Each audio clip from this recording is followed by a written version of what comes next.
Topic question: is Ron Paul poised to make a big power play in the Hawkeye state?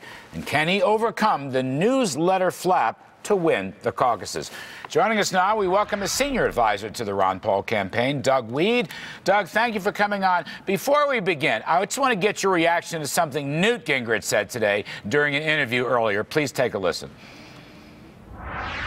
I think Ron Paul's views are totally outside the mainstream of virtually every decent American.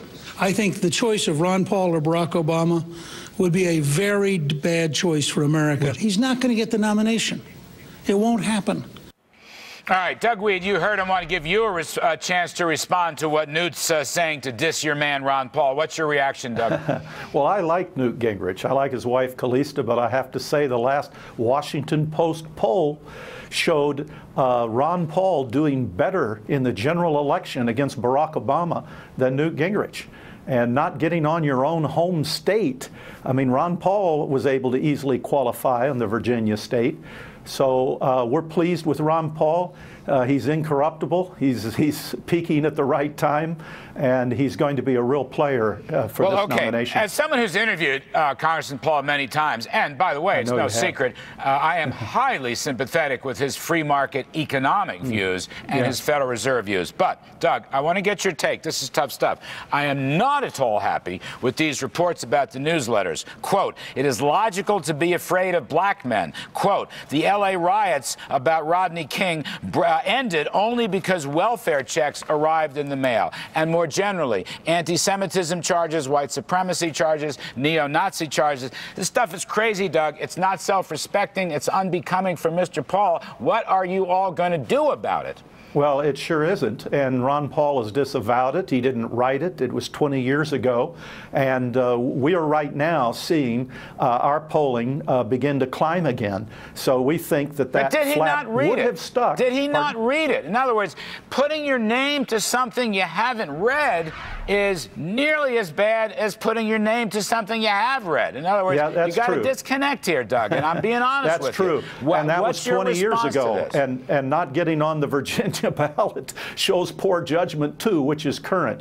But all I can say is if those views were his and they reflected his real feeling, they would stick, but they don't. And I think that's why it's had such a short shelf life. But do you think if he's criticized and attacked for it this week, the remaining 7 days of the Iowa caucuses, where the polling data suggests things are still in a great state of flux, and Ron Paul is running neck and neck for the lead, will he opine on this? Will he say these were mistakes? Will he disavow the people that wrote this trash? Yes, he's already disavowed the statements, and he's said it was a mistake in judgment. But the people who support us right now in Iowa are students who are paying 8% on their student loans, while big bankers are getting 0% interest, billions of dollars. They're people who've lost the value of their homes. And when only Ron Paul spoke up about the immorality of what was coming with the collapse of the housing market. And they're people who've lost the value of their IRAs. They're tired of insiders gaming the system. I appreciate and Ron Paul is their only. I appreciate the economic analysis. As I said, I tend to be quite sympathetic to it.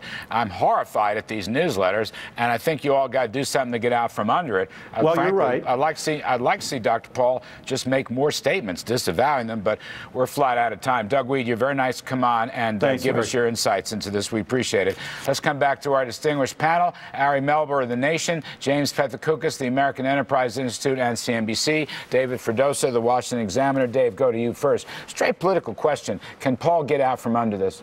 He can. He can get out of it by explaining when he became aware of what was in those newsletters and what he did to correct it, if anything. And if he didn't do anything to correct it, then no, he can't get out from under it. But if he did something, he can identify the people who wrote them. The answer he has given so far, as someone who also is very sympathetic. He hadn't done that yet. He's basically saying he tried to convert them. Exactly. They can endorse him, but he won't endorse them. He's playing games, Jimmy, which I don't like at all. At any point, did he make a phone call to anybody and say, I just found out what you guys were writing? Are you crazy? crazy? Right. I haven't heard anything about that. And listen, the longer he's in the race, the more you're going to hear about the libertarian movement's flirtation with these neo-Nazi, trying to bring them into the movement. You hear more about that. What the hell, by the way? Can I just ask a dumb question? As a free market guy, I'm not a Libertarian Party guy.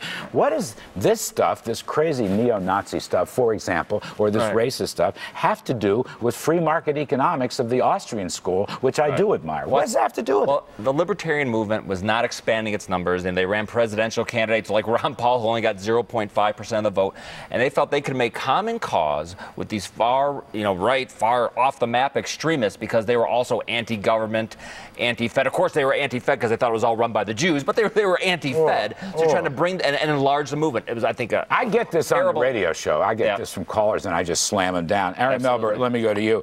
With a week to go, does this stuff impact the Iowa race? Now, we've circled the wagons on this, but you were telling me off the air that when you worked for John Kerry, the last week doesn't count. Is that going to be true this year? Are you sure? I'm not sure, and I'm here talking to you in New Jersey. I'm not in Iowa this year, but when I was in Iowa and I had 19 precincts, after Christmas, you knock on the doors, and people are generally pretty nice, but they say no thanks. You see the direct mail, piles of it, because that's what really moves people when they won't pick up the phone, the big pictures of the candidates and the criticisms, and they move it directly into the trash or recycling. So yes, there's a declining marginal return on communications in this final week. People